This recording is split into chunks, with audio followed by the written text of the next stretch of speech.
Hello guys, এই যে আমার সহপাঠী এবং আমার ভাই, তার আজকে ডিভোর্স হতে যাচ্ছে। ভাই, আপনার আজকে মানে মনের অবস্থা বা আপনার সিদ্ধান্তটা কেমন একটু বলবেন? মানে আমার ফিলিংস জানাবো। হ্যাঁ হ্যাঁ, ওইটাই। একটা ছেলে যখন বিয়ে থাওয়া করে না, আয় বড় থাকে, না, তা তো তখন ঠিক।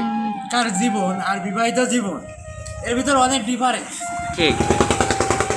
তাই আমি তো মনে হচ্ছে আবার সেই ইয়ং বয়সে ফিরে যাচ্ছে।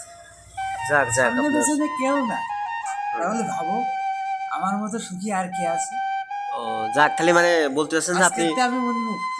ও, ঠিক তাহলে। আছে, মনে করো যে একটা ছাগল অথবা একটা গরু অপর্যাপ্ত বড় দড়ি দিয়ে খুঁটো মেরে দেওয়া হয়, হুম। তার কিন্তু নির্দিষ্ট একটা গণ্ডি থাকে। হ্যাঁ হ্যাঁ, ওই অবশ্যই। গণ্ডির বাইরে সে আর যেতে পারে না। হ্যাঁ হ্যাঁ ওই খাবে যা করবে ঘুরবে ওই গণ্ডির ভেতরে। আর হ্যাঁ যখন একটা গরু কিংবা একটা ছাগল মাঠে এড়ে দেওয়া হয়, হ্যাঁ তাহলে কিন্তু তখন সে এই ক্ষেতের এক কামড় ওই ক্ষেতের এক কামড় তামান মাটি খেয়ে বেড়ায়। হ্যাঁ। তাহলে এবারে বুঝবো কি বুঝাতে চাচ্ছি। আপনি কি সত্যি ক্ষেতের উদ্দেশ্যেই বললেন?